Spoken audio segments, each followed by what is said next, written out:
Episode start होता है तो यिल्लू की बस मरने वाली ही कंडीशन में होती है, लेकिन इतने में ही जियाओ वहाँ आ जाता है और सबसे यिल्लू के बारे में पूछने लगता है। मगर यान चालाक होता है, उसने तो रिश्वत ली होती है, इसीलिए वो नहीं चाहता कि जियाओ यिल्लू को बचाए, इसीलिए दूसरी दूसरी लड़कियों को उतारने लगता है। तो यिल्लू खुद उसे अपना लॉकेट फेंकती है ताकि जियाओ को पता चल सके कि मैं यिल्लू हूँ। अब जैसे ही जियाओ उसे नीचे उतरवाता है, किसी को बिना कुछ कहे और बिना कुछ बोले यिल्लू को वहाँ से ले जाता है। तो यान उसे फौरन रोकने के लिए आने लगता है कि आप यिल्लू को ऐसे लेकर नहीं जा सकते, ये रूल्स के खिलाफ होगा। तो इसकी ये बात सुनकर जियाओ उसे कहता है कि रूल्स की बात अगर तुम ना ही करो तो अच्छा है, क्योंकि जियाओ को सब मालूम होता है कि ये रिश्वत लेके कुछ लड़कियों के नाम रख रहा है और कुछ लड़कियों के नाम निकाल रहा है। इसीलिए उससे कहता है कि सजा के तौर पर तुम्हें 50 डंडे पड़ेंगे और साथ ही साथ कॉन्कुबाइन शाओ को यिल्लू की जगह लिस्ट में डालने को कहता है। दूसरी ही तरफ जब यिल्लू की आंख खुलती है तो वो जियाओ के घर पे होती है और उसकी प्रोटेक्शन में होती है, और वो जियाओ को देखकर पहचान जाती है कि ये तो चीफ है। इसीलिए ये इस बात के लिए परेशान होती है कि हम तो कभी मिले भी नहीं, तो फिर इसने मेरी मदद क्यों की। इसीलिए ये बात जानने के लिए वो उससे बात करने के लिए आती है, मगर उसकी तो आवाज ही नहीं निकल रही होती। इसीलिए जियाओ कहता है कि तुम्हें कुछ कहने की जरूरत नहीं है। जियाओ को ऐसा लगता है कि शायद ये जानती होगी कि मैंने इसकी मदद प्रिंस फू के कहने पर की है, क्योंकि प्रिंस फू ने कहा था कि ये दोनों एक दूसरे से क्लोज हैं। मगर ये बात वो इसे नहीं बताता और उसे रेस्ट करने का कह के चला जाता है। और यिल्लू के दिमाग में यही सवाल चलता रहता है कि आखिर इसने मुझे क्यों बचाया। दूसरी ही तरफ जियाओ यिल्लू की मेट को भी उसके पास ले आता है और साथ ही साथ यिल्लू की पोजीशन बढ़ा देता है और उसे नया नाम दे देता है कंसोर्ट दोवागर दुआन। अब यही बात से यिल्लू और ज्यादा परेशान हो जाती है कि आखिर मेरी पोजीशन क्यों बढ़ाई गई। अब यिल्लू के गले पर तो चोट लगी होती है, इसीलिए जियाओ उसे सूप पीने का कहता है, मगर सूप पीने के बाद उसके लिप्स पर थोड़ा बहुत सूप लग जाता है। इसीलिए जियाओ उसे इशारों में समझा रहा होता है कि तुम्हारे मुंह पर कुछ लगा है, मगर यिल्लू को कुछ समझ नहीं आता और उसके इशारों से उसे गलत लगता है। उसे ऐसा लगता है कि शायद वो उससे किस मांग रहा है, या तो इसने मुझे बचाया इसलिए है क्योंकि ये मुझे पसंद करता है और मुझसे शादी करना चाहता है। अब ये सोचते ही वो फौरन उसके पैरों में गिर जाती है और उससे कहने लगती है कि मैं तुमसे शादी नहीं कर सकती, तुम्हें और अच्छी अच्छी लड़कियां मिल जाएंगी। ये बात सुनते ही जियो हैरान हो जाता है कि शादी, और वो भी तुमसे। वो समझ जाता है कि ये बहुत बड़ी गलतफहमी में है। अब युल्लू की गलतफहमी दूर करने के बाद वो फौरन वहाँ से जाने लगता है। तो युल्लू फौरन उसे मनाने के लिए उसके पीछे आती है कि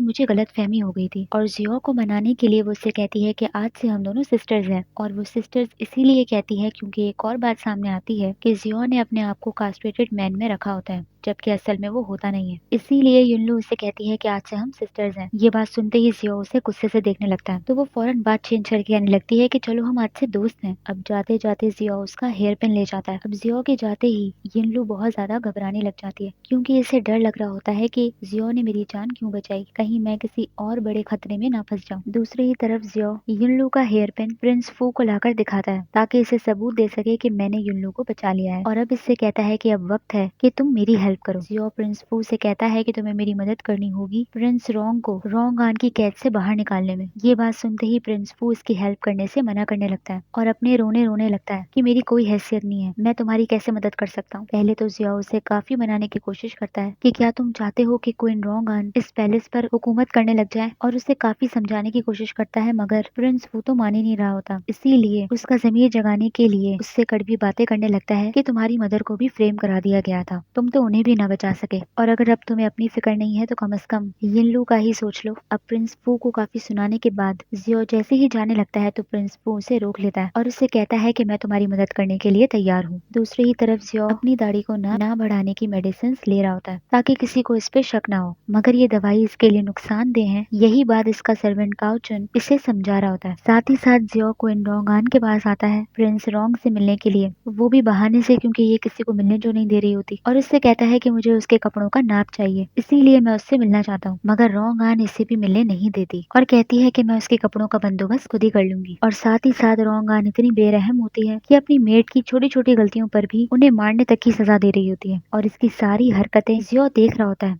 इसीलिए इसको रोंगान से नफरत होती है। अब जियो को किसी भी तरीके से प्रिंस रोंगान को क्वीन की कैद से निकालना ही होता है। अब कल तो सारे लेट किंग के फेनरल में होंगे, अब यही मौका जियो के लिए बेस्ट है प्रिंस रोंगान को पैलेस से निकालने का, क्योंकि तब वो वहाँ अकेला होगा। दूसरी ही तरफ जियो खुद युनलू को तैयार करता है, क्योंकि जियो युनलू को भी फेनरल में भेज रहा होता है और युनलू को टास्क देता है कि तुम्हें क्वीन रोंगान को उलझा कर रखना है ताकि वो जल्दी पैलेस के अंदर ना आए। और साथ ही साथ युनलू के गले पर दवाई भी लगाने लगता है और उसे डराने भी लग जाता है कि अगर कोई मेरा काम खराब करता है तो उसके साथ भी अच्छा नहीं होता। युनलू उसकी ये बातें सुनकर डर जाती है और उसका काम करने के लिए मान जाती है। दूसरी ही तरफ ये लोग सारे फेनरल के अंदर होते हैं और यहाँ युनलू भी होती है, मगर वो क्वीन रोंगान को देखकर ये सोच रही होती है कि आखिर मैं इस लेडी को कैसे उलझा कर रखूंगी, क्योंकि रोंगान तो वैसे ही बहुत तेज है। और वहाँ जियो पैलेस तक तो पहुंच जाता है, मगर वहाँ कुछ गार्ड्स मौजूद होते हैं। अब उन्हें वहाँ से हटाने के लिए वो प्रिंस फू की मदद लेता है, क्योंकि प्रिंस फू अपने सारे बनाए हुए लैंटर्न उसी पैलेस तक भेज देता है, जिससे जियो के सारे लोग उन लैंटर्न्स पर तीर मारकर पैलेस में आग लगवा देते हैं, जिससे सारे गार्ड्स वहाँ से हट जाते हैं और जियो को मौका मिल जाता है पैलेस के अंदर आकर प्रिंस रोंग को बचाने का। अब युनलू रोंगान को वहीं मसरूफ रखने के लिए उसके कपड़ों पर आग लगा देती है। अब आग तो बुझ जाती है, मगर उसे कपड़े चेंज करने में टाइम लग जाता है, जिसकी वजह से वो वापस पैलेस नहीं जा पाती और सब लड़कियों से पूछने लग जाती है कि आखिर आग किसने लगाई। इतने में ही रोंगान का सर्वेंट आकर उसे बताता है कि प्रिंस रोंग पैलेस से गायब है। ये खबर सुनकर वो फौरन पैलेस चली जाती है और युनलू को समझ आ जाता है कि प्रिंस रोंग को जियो ने ही पैलेस से निकाला है, जब ही उसने मुझे रोंगान को मसरूफ रखने को कहा। मगर अब युनलू जियो की मदद करने का सोचती है। इसको ऐसा लगता है कि अगर जियो पकड़ा गया तो वो मुझे भी फंसा देगा, इसीलिए वो जियो की मदद करने के लिए जाने लगती है कि मैं उसे सेफली पैलेस से बाहर निकाल दूंगी। और यही एपिसोड खत्म हो जाता है। तो आप लोग मुझे बताइए आप लोगों को एपिसोड कैसी लगी। नेक्स्ट पार्ट के लिए कमेंट करना ना भूलिए। लाइक और सब्सक्राइब भी जरूर कीजिए। Thank you so much.